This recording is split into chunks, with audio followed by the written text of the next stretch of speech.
안녕하세요, 여러분. 요즘 부동산 시장 진짜 난리예요. 뉴스 보면 매일 나오잖아요. 이재명 대통령이 투기 잡겠다고 엄청 강하게 나오고 5월 9일까지 집 안 팔면 세금 폭탄 맞는다고 하고 집 여러 채 가진 사람들은 물론이고 집 한 채만 갖고 있어도 거기 살지 않으면 타겟이 된대요. 그런데 있잖아요. 시장은 완전 반대로 가고 있어요. 규제가 세질수록 오히려 특정 매물값이 올라가고 세입자 있는 집이 귀해지고 심지어 갭 투자라는 말까지 다시 나오기 시작했거든요. 오늘은 이 황당한 상황을 쫙 풀어볼게요. 정부는 왜 이렇게 강하게 나오는지, 시장은 어떻게 반응하는지, 그리고 결국 누가 웃고 누가 오는지까지 끝까지 함께 해주세요. 자, 먼저 정부가 뭘 하고 있는지부터 볼게요.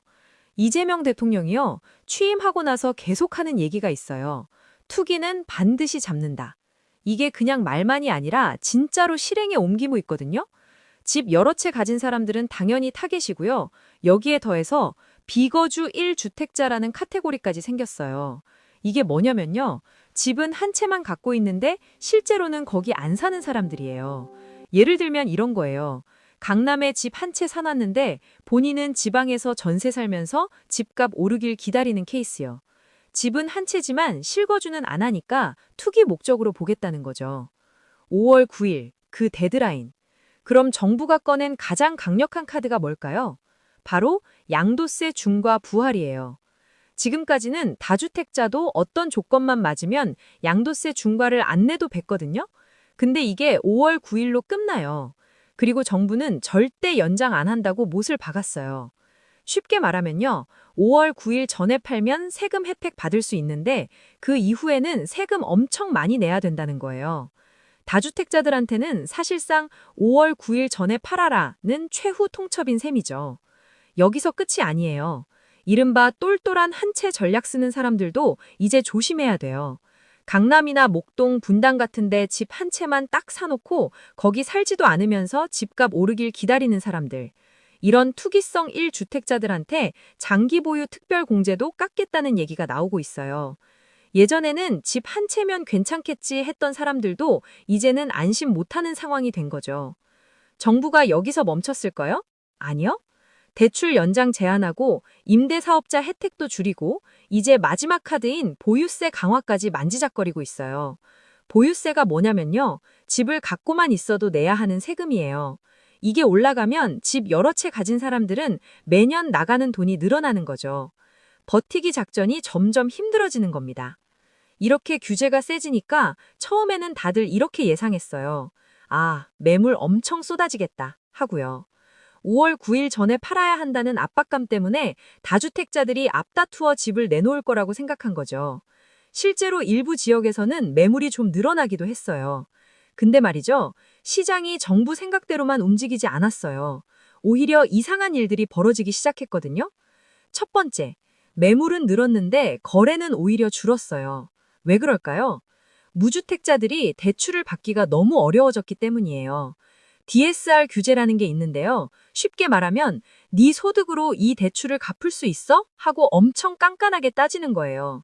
그래서 집 사고 싶어도 못 사는 사람들이 많아진 거죠. 두 번째, 1주택자들의 갈아타기가 활발해졌어요. 기존에 가진 집 팔고 더 좋은 동네, 더 좋은 아파트로 옮기는 거예요. 이 사람들은 무주택자보다 대출도 잘 나오고 집 한 채만 갖고 있으면 세금도 덜 내니까요. 자, 여기서부터 진짜 황당해져요. 정부가 토지거래 허가구역이라는 걸 만들었어요. 투기 많은 지역을 특별 관리하겠다는 건데 여기서는 원칙적으로 실거주를 해야 돼요. 집 사놓고 안 살면 안 된다는 거죠. 그런데 세부 규칙을 보니까 이런 게 있어요. 5월 9일 이전에 계약한 건에 한해서 세입자가 살고 있으면 그 세입자 계약 끝날 때까지는 실거주 안 해도 된다는 거예요. 이게 무슨 뜻이냐면요. 세입자 있는 집을 5월 9일 전에 사두면 당장 거기 살지 않아도 되고 세입자 나갈 때까지 시간을 벌 수 있다는 얘기예요. 이게 바로 한시적 갭 투자예요. 갭 투자가 뭐냐면 집값이랑 전세금 차이만큼 내 돈 들여서 집 사는 거거든요.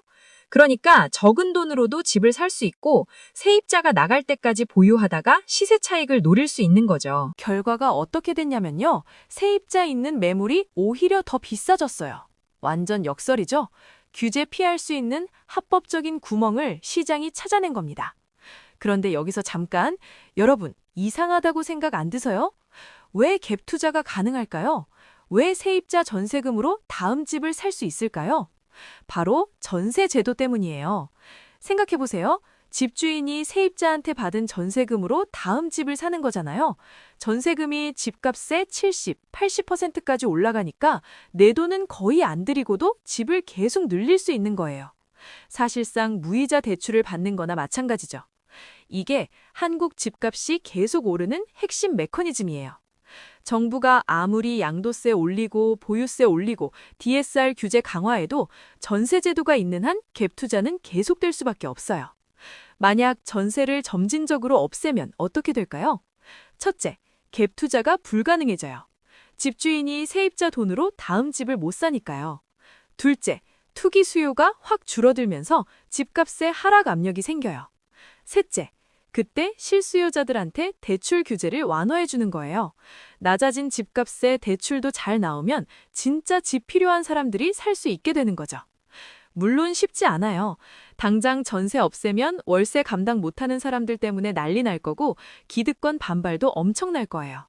그래서 5년에서 10년에 걸쳐서 점진적으로 전환해야겠죠. 하지만 분명한 건 지금처럼 전세제도 유지하면서 규제만 강화하는 건 구멍 뚫린 배에 물 퍼내기나 마찬가지예요. 근본적인 해결책이 아니라는 거죠. 아까 1주택자들의 갈아타기 얘기했잖아요. 이것도 자세히 보면 문제가 있어요. 갈아타기를 할 수 있는 사람들이 누구예요? 이미 집 한 채 있고 추가 대출 받을 여력 있거나 현금 있는 사람들이에요. 쉽게 말해 어느 정도 자금 여력 있는 사람들이죠. 그럼 무주택자들, 특히 청년이랑 신혼부부는요? DSR 규제 때문에 대출 자체가 안 나와요.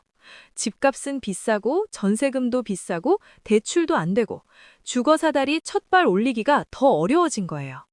결국 강력한 규제가 의도치 않게 돈 있는 사람들끼리의 게임으로 만들어버린 셈이에요. 이제 가장 심각한 문제 얘기해 볼게요. 빌라나 오피스텔 같은 건 요즘 거의 안 지어져요. 벌써 3년째예요. 왜 그럴까요? 공사비는 엄청 올랐는데 분양은 안 되니까 건설사들이 사업을 안 하는 거죠. 근데 이게 왜 문제냐면요. 빌라랑 오피스텔이 서민 주거의 시작이거든요. 1인 가구, 청년들, 신혼부부가 처음 독립할 때 주로 사는 데잖아요. 이게 안 지어지면 어떻게 될까요? 기존 빌라랑 오피스텔 전세금이 계속 올라가요. 청년들은 더 열악한 환경으로 가거나 아예 독립을 포기하게 돼요. 그럼 아파트는 괜찮을까요? 아니에요. 여기도 문제예요. 정부가 재건축이나 재개발할 때 용적률 제한을 두고 있어요. 너무 높이 못 짓게 하는 거죠. 그러면 공급 물량이 제한돼요. 게다가 공사비는 계속 오르고 금리도 높고 사업성이 안 나오니까 신규 분양도 줄어들 수밖에 없어요. 앞으로 몇 년간 공급 절벽이 올 가능성이 정말 높아요. 결국 누가 웃고 누가 우나. 자, 정리해 볼게요. 웃는 사람들은 자금 여유 있어서 상급지로 갈아탈 수 있는 1주택자, 그리고 5월 9일 전에 세입자 있는 집을 잘 사서 갭 투자에 성공한 사람들이에요. 우는 사람들은 무주택자, 특히 청년이랑 신혼부부요.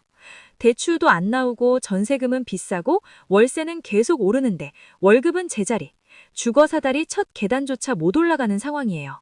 그리고 애매한 위치의 다주택자들도 힘들어요. 세금 피하려고 급하게 집 내놨는데 제가 못 받고 있으니까요. 오늘 얘기 어떠셨어요? 정부는 강하게 규제해서 투기 잡겠다고 했는데 시장은 그 틈새를 파고들며 엉뚱한 방향으로 가고 있어요. 세입자 있는 집이 프리미엄 받고 갈아타기가 대세고 정작 집 필요한 무주택자들은 더 소외되고 아까 중간에 말씀드렸지만 투기의 도구 자체를 없애야 진짜 투기를 막을 수 있어요. 전세제도. 한번 진지하게 고민해 볼 시점이 아닐까요? 여러분 생각은 어떠세요? 전세제도 정말 필요할까요? 댓글로 의견 남겨주시고 영상이 도움됐다면 좋아요랑 구독 부탁드려요. 다음에 더 좋은 정보로 찾아올게요. 오늘도 감사합니다.